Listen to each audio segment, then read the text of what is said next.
कोणाकोणाला असं वाटतं जोपर्यंत जेवणामध्ये भात खाल्ला नाही तोपर्यंत पोटच भरलं नाही. माझं तरी असंच आहे. पण साधा डाळ भात खाऊनही रोज कंटाळा येतो आणि आता तर सीझन आहे मटारचं. मग ही रेसिपी झालीच पाहिजे.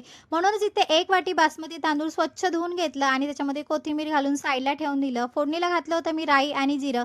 मग घातले होते हे सगळे मसाले आणि मसाल्यामध्ये आपल्याला घ्यायचा आहे लाल मसाला, मालवणी मसाला, थोडीशी हळद, अख्खे खडे मसाले आणि हे सगळं ह्याच्यामध्ये आपल्याला घालायचं आहे. नंतर घेतला होता 1 बारीक चिरलेला कांदा, 1 बारीक चिरलेला टोमॅटो, मिरची हे सगळं ह्याच्यामध्ये घालून छान परतून घ्यायचं आहे. नंतर घालायचं आहे हिरो इन्ग्रेडियंट म्हणजेच आपले मटर.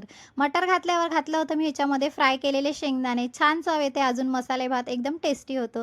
लिंबू पिळून घेतला आणि झाकण मारून आपल्याला ठेवून द्यायचं आहे. नंतर घालायचं आहे ह्याच्यामध्ये आपले जे तांदूळ होते ते घालायचे आहे. आता 1 वाटी तांदळा मी इथे 2 वाटी घातलं होतं पाणी. पाणी घालायचं आहे. त्याच्यानंतर त्याच्यामध्ये कोथिंबीर घालायची. मग घालायचं आहे चवीपुरतं मीठ आणि छान अशी 1 उकळी येण्यापुरतं आपल्याला झाकून ठेवून द्यायचं आहे. 1 उकळी आली की नंतर परत एकदा आपल्याला चेक करायचं आहे. चेक केला की गॅस स्लो करायची आहे. मंद आचेवर त्याला आपल्याला 10 ते 12 मिनिटं शिजवून घ्यायचं आहे आणि छान असा आपला मसाले भात रेडी झालेला आहे. माझा तर तुटून पडायचाच विचार आहे. पण आता छान अशी प्लेटिंग करूया. सगळं घेऊया दही, कांदा, मिरची आणि मस्त असा ताव मारूया. चला या सगळ्यांनी खायला. बाय.